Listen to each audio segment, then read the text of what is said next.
Hello and welcome to Shivo versus the First World.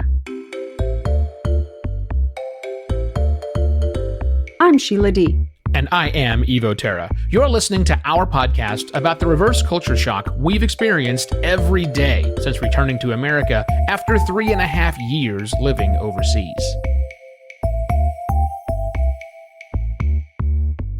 Today's topic, your place of residence. Specifically, renting a place to live.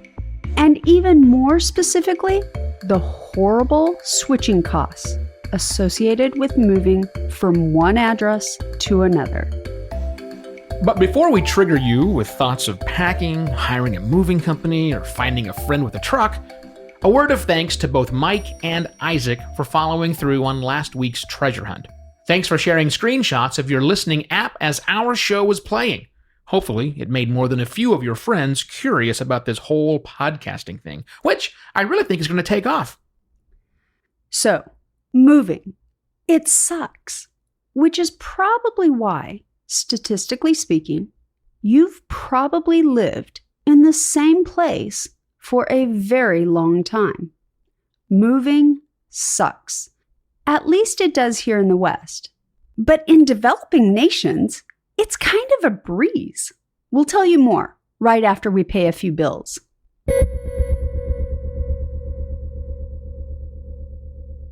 So just so we're clear, there's really no bills we're paying with this.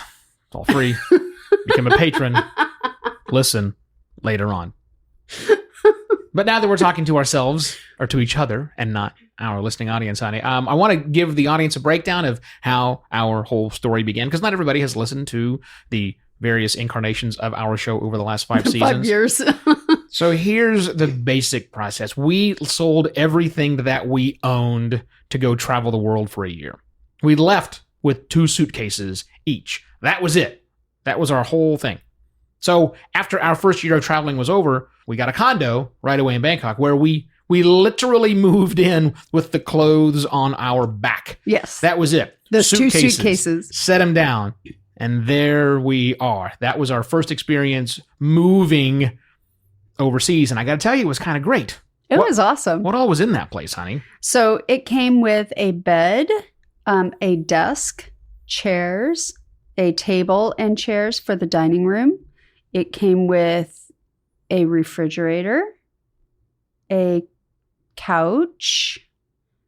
I don't think that one had television. It had a television. Phone. No. Yeah, it actually had a phone. We never used it, but I had a phone. Where was the phone? I stuck it up above the, where everybody sticks to stuff they never ever use, above the fume hood.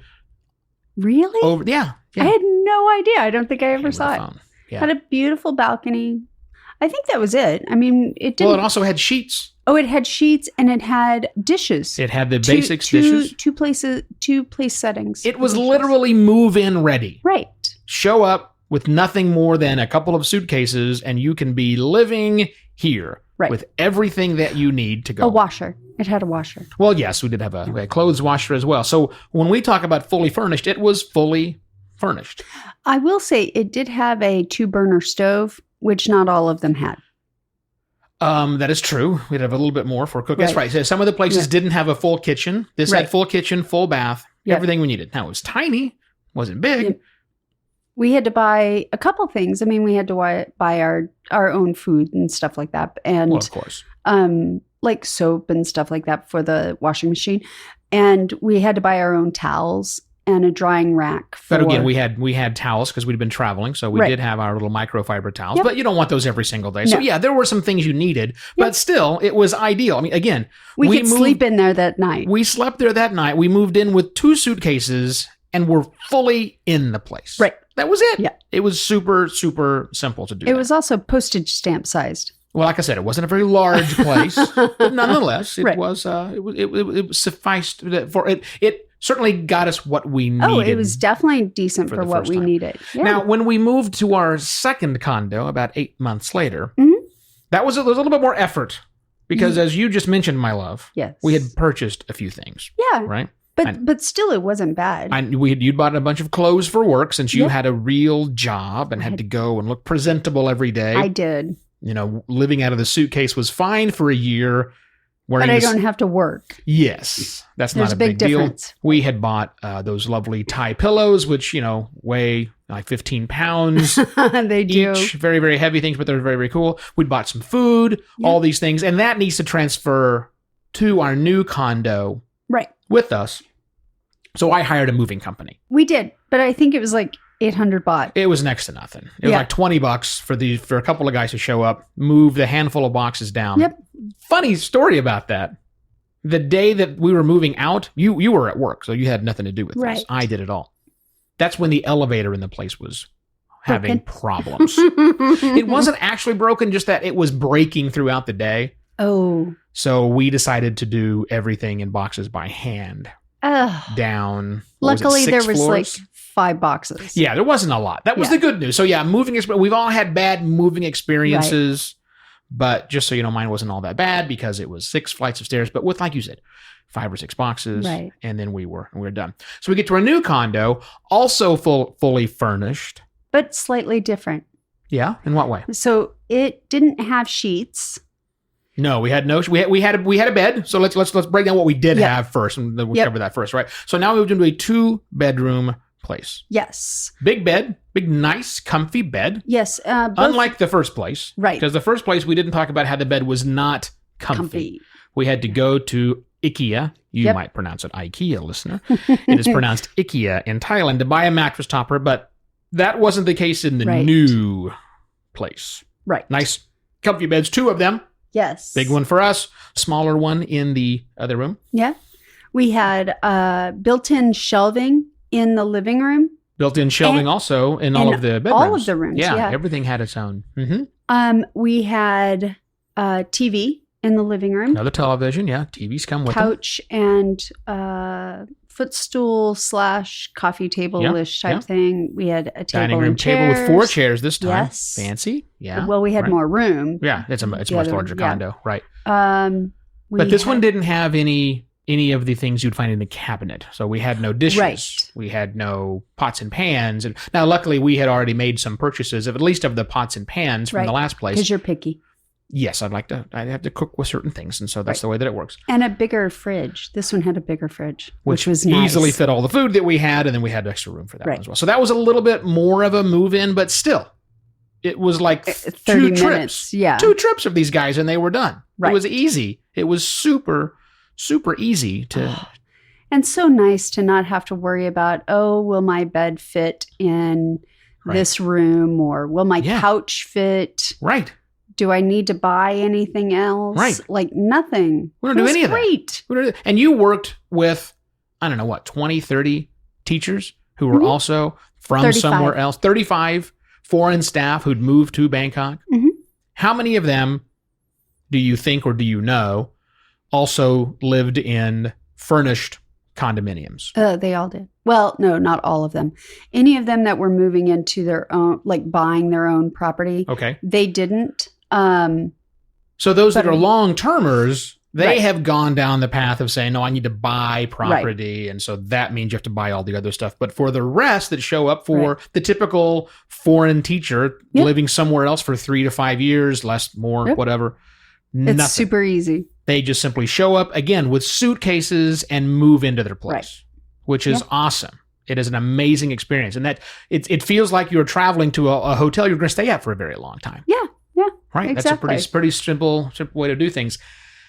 Now, let's compare and contrast it for a moment back here Oh, in America. Now, by my count, my love, you and I have moved 14 times in the 30 years we've been together. that's And I probably likely right. have missed 1 or 2. I was going back down, and some of that has been, started out in apartment living. Mhm. We've had 1, 2, 3, 4 houses which we owned as a part of that, and now we're Right. back to apartment living. But in every single case of these, every roughly 2 years that you and I have moved somewhere else, we've had to either bum a trailer off of friends and hard work off of friends, Right. or utilize a moving company Right. that has cost hundreds, if not thousands, of dollars. of dollars. Because sometimes those moves aren't just across town. And even when they are across town, Right. it takes at least a day. Right. At a minimum, 1 day of moving and unpacking. And then probably, if I think about it, a week before to prepare for the move. That's a week for you. For me, it's about a month. Packing, getting things ready, and move. I mean, we're good at this now because we've done it so many times. You are amazing at it. I'm just good. You are amazing at it. But it is a gigantic pain in the butt. Right.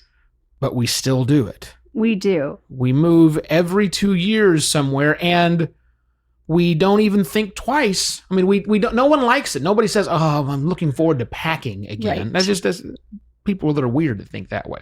Right. We simply don't think that way. We just like to move. We do. We punish ourselves. Now we have to. I should stop. We're kind of abnormal. We are. Well, I don't know if we're abnormal. We certainly have friends who hate it so much, or maybe they found the perfect place that don't move all the time, right?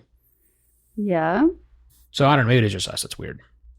Maybe. I don't know anybody else that moves as often as we do. We do move a lot. I get bored. I wonder if condo livers and apartment livers, do you move a lot? I don't know. That becomes a question. That is. And now for us, it's a yes, right? Even if we're buying houses, we still move quite a lot. So that is true. We should know. But back on our topic. Back on the topic of conversation. It is a pain. We have these giant truckfuls of stuff. I mean, when we did it, different situation now. When we did it previously, even for a 2-bedroom condo, it's still a 28-foot truck that has to show up to grab all of the things that we have and package them in a way to get them moved to a certain spot, right? Yeah. And I was thinking that the reason that happens is because, we've been on the planet for a long time. We've accumulated a lot of stuff, and that continues to happen.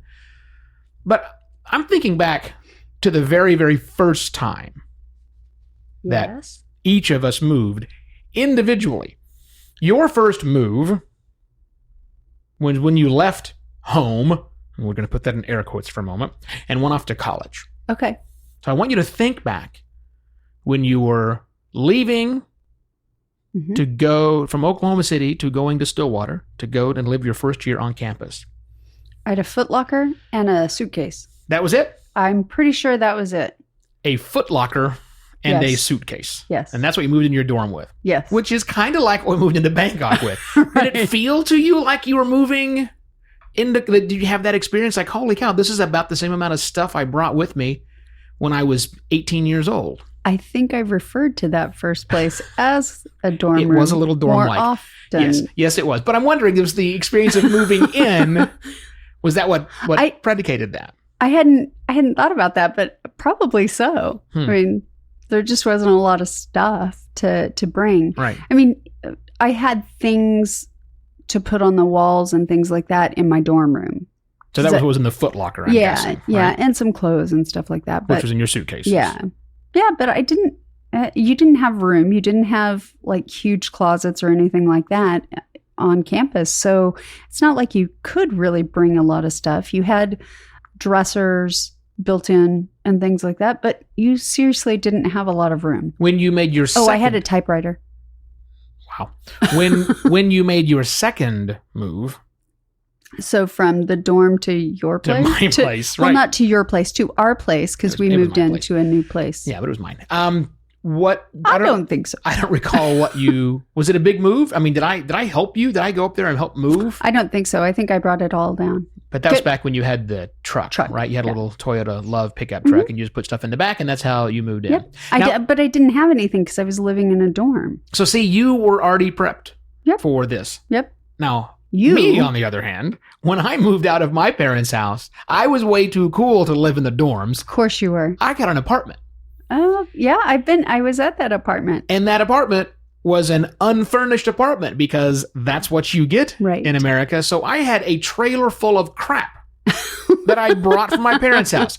Couches, a desk, a table and chairs, all of the things that you need. And my roommate also moved there from the same exact town. He had a trailer of stuff to go put in his room and the other half of the living room. So this was, for me, a brand new experience of moving in quickly and efficiently. And boy, howdy, you liked it. I like it. I want to do it again. Okay. Because we're thinking we may move next year. But I want to do it with 2 suitcases. I don't think we can do that. I want to walk out of here with 2 suitcases. That's my goal. So let's talk about when we move back. Yes, moving back from Thailand. With nothing. Right. Well. Yeah, see, so even here's where the Western mentality kind of crept up on us. Because while we did arrive back in America with, 2 suitcases each. Carry-ons. Yes. We also put 5 boxes on a literal slow boat from China. Right. To come back to join us here in America. But 520 kilograms, 100 kilograms of stuff we had acquired. But part of that was clothes. Yes. Because I had clothes made at the tailor for like $15. I could have a skirt made. Very cheap. Right. So it didn't make sense to trash that to come back here. Right. But then we also had acquired some things we liked. We did. Some from our travels and things. But one of the things I had planned on when we moved back was we'll just get a furnished condo when we move back to Phoenix. Those, we found out, are hard to find. They are. I did look at some, but nothing that was fabulous. Nothing stood out to me and said, yes, this is where you need to be. And beyond not just standing out, one of the things we spoke of is that when we were looking for apartments in Bangkok, the assumption is that the condo will be fully furnished. Right. That is the assumptive move. It is. If it is not, something will be said. You will notice in the photos that the place is empty and bare. Right. Where here in America, we moved into an empty shell. Right. Sure, we had the items that we cook. We had not a fully stocked, but we had a refrigerator. Right. We had the furnishings you would expect to be in the kitchen. We had a washer and dryer. Yep. Because those are oftentimes, but not always, included here. We had plumbing. We had electricity. Thank goodness. But it was empty. We had to bring stuff into it. Yeah. Because we had literally nothing. And now when we move, we will have to bring stuff or get new stuff. Right. Maybe that's what we should just do. Just get new stuff every time we move. Okay. Because that's not cheap. Right. It's better to move it. However, what are we doing with furniture? We're renting this furniture. Yeah. Because we didn't want to buy. And that's the tough thing, is because back to what you said originally, it's great moving to a new place in Bangkok because you don't have to worry, will your couch fit? Right. There is no such thing as your couch. Right. The couch fits. It's there. Right. It's already there. And almost every unit in the condo has the same decoration. The same couch, the same table and chairs. That was all set up when the place was built. They said, we're also going to furnish everything. So we need 700 of these white couches. Right. And that's what's in everywhere. And when it goes bad, and they do go bad. Yeah. They go 700 more. Right. They go buy more. Always looks the same. Yeah. It was really nice. Yes. I'm a little nervous about when we do leave this place and our lease is up with this furniture, how we're going to do that. Because going to buy an entire condo, even just a little 2-bedroom, 2-bath condo full of furniture is not a cheap endeavor. So, and then how do you stage that? They're going to come pick this up on one day.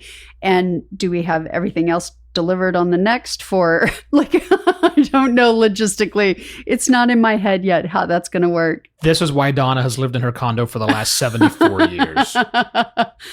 Hi, Donna.